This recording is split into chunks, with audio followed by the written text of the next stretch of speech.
Hello and welcome to the Intentional Brief, your weekly video update on the one big thing in cybersecurity news for growth stage companies, their management teams, and investors. I am your host, Shay Colson, managing partner at Intentional Cybersecurity, and you can find us online at intentionalcyber.com. Today is Monday, August 26th, 2024, and we're continuing to see fallout from the CrowdStrike outage last month at both CrowdStrike and Microsoft. So we're going to dig in today on lessons from these near-miss events and see if we can't learn something that benefits us, even if we weren't impacted. So first of all, I can already see the pushback from some of you around this notion that this was a near miss. Just ask, as of last Friday, the former COO at Delta, Mike Spanos, who's now out after only 1 year in the job. I wouldn't feel too bad for him, though. Reporting notes that Spanos, quote, didn't lead the response to the CrowdStrike disaster because he was new to the industry, unquote, and he's getting a severance that includes 18 months of salary, with the article reporting his departure, noting that he made a whopping, and that's the word in the article, $8.6 million in 2023. So interesting bit of news there. To put a finer point on this story, the last quote is interesting. It says, quote, Delta said it would not replace Spanos' role. Instead, two executives who reported to the COO will now report to CEO Ed Bastian. Have to wonder how much value that COO was actually adding in that role, near miss or not. Meanwhile, the Wall Street Journal is on the CrowdStrike side saying that CrowdStrike's big mystery, this is the headline of their article from today, is, quote, how bad and for how long, unquote.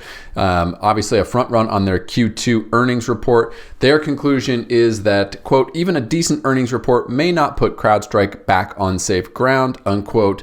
And they kind of assert that this long tail impact of the event isn't even going to be represented in this earnings report, as the incident took place in the last 2 weeks of the quarter. And even though that's typically a rush to get deals done, the reporting metrics for cloud software firms like annual recurring revenue are non-standard accounting terms and all of these reasons.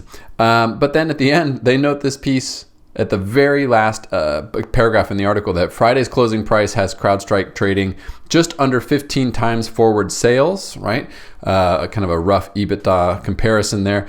The highest among cybersecurity peers and the second highest among the 65 cloud software companies in the BVP NASDAQ Emerging Cloud Index. So it doesn't seem to be much of a mystery to me, and it also looks like this event is likely already priced into CrowdStrike's share price. The lessons to learn here are, of course, about preventing future outages, not necessarily wrestling with stock price. So we know that there are lots of people focused on preventing future incidents like this because the Financial Times is reporting that Microsoft plans a Windows security overhaul after the CrowdStrike outage, including hosting a summit next month for government representatives and cybersecurity companies, including CrowdStrike, to, quote, discuss concrete steps we will all take to improve security and resiliency for our joint customers. This, of course, being the key here, these joint customers, all of us, who buy products not only from Microsoft or Google or Amazon, as well as CrowdStrike or SentinelOne or VMware or Sophos, etc. These companies are incentivized in a number of ways to play nice together, and the summit's discussions will likely center around some of the more technical details of how these vendor platforms need to access the kernel level of the operating system, the risks inherent in that low level of access, and the design and architecture behind it. But those are lightly mentioned in the article, and we don't need to be technical experts to understand that there's risk in all of this. But instead, let's focus on what these near-miss situations can do in terms of becoming the stone that sharpens our strategic blade. So what do I mean by that? I think first of all, and most straightforward, is to make sure that we have plans in place to respond to a similar incident as what we saw in July with CrowdStrike. So this might include ensuring that you have documented how you carry out business as usual if some or all of your technology stack was suddenly unavailable, if you have response procedures to address an issue like this, especially if you're distributed and it's going to be more complicated than just having the IT folks walk around the office and fix machines. And then finally, communication, both internally and externally, what you're going to say, and even more importantly, how you're going to say it. If your primary channel for both sending and receiving those messages, like email that you access on your computer, is down. Maybe email on the phone is the way you want to do it. Maybe you want to use a phone tree or an SMS message or some other way to do it. But the thinking needs to be done ahead of time because it's going to be very difficult to do in that scenario. But beyond this, these near miss lessons many times are important to focus on what we don't do to either support or result in better strategic decisions. So for example, don't necessarily move to rashly rip and replace CrowdStrike. You've already made the strategic decision to choose this platform over a myriad of competitors, and in a market full of substitute goods, almost all of which are cheaper. So don't throw that thinking away, as your technical requirements haven't changed, and there's no way for you to guarantee that this type of incident won't happen or is any less likely to happen, I should say, on a platform other than CrowdStrike. And CrowdStrike themselves would argue that, somewhat convincingly, I would say, theirs is now the platform where this is least likely to occur, or in their case, recur, given the amount of attention and kind of existential crisis that would throw them into. I think additionally, it's also worth figuring out where our strategic line in the sand is in terms of systemic or catastrophic events. If all Windows computers all around the world were down, for example, at the same time, is that a scenario worth building plans around?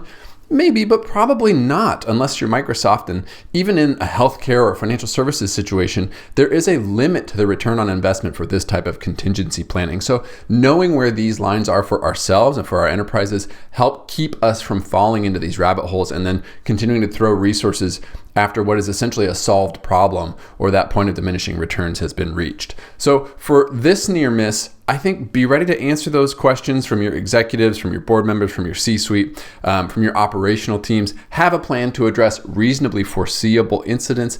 Leverage these previous strategic decisions that you've already made, where those priorities or those requirements remain in place, and then learn to live with a certain amount of inherent risk. I know that's not always the most comforting answer, but I do think it's the most reasonable one. From a fundraising perspective, very light week last week with only 2 fund announcements, but it just so happened that one was a blockbuster $15.1 billion raised by the team at HarborVest Partners for their 11th private equity secondaries fund, with additional allocations to what they call a secondary overflow fund coming in at $3.4 billion, as that primary fund was oversubscribed. So congratulations to that team. Obviously, the track record of tremendous returns over time, driving interest from LPs even in a difficult market. On the other end of the spectrum in VC land, some really interesting, almost brutal analysis from the Financial Times that notes that startup failures in the US are up 60% over the past year, and also that only 9% of funds raised in 2021 have returned any capital to their investors, lagging behind the previous vintages from 2017, 18, 19, and 20 at this same 3-year mark. So as always, a little difficult to extrapolate what this means at the macro level, other than the fact that early stage remains a hard space, and that returns, even at an early stage, are now significantly delayed in this new reality. I think reading this and kind of triangulating with some of these other things, that isn't to say that the returns won't come, but rather I think that what we should all recognize as the hottest commodity for investors, whether you're at the early stage, late stage, or the public stage, is patience. With that, a reminder that you can find all the links to the articles we talked about in the comments section below. You can find written transcripts and back issues of these videos at intentionalcyber.com, and we will see you next week for another edition of the Intentional Brief.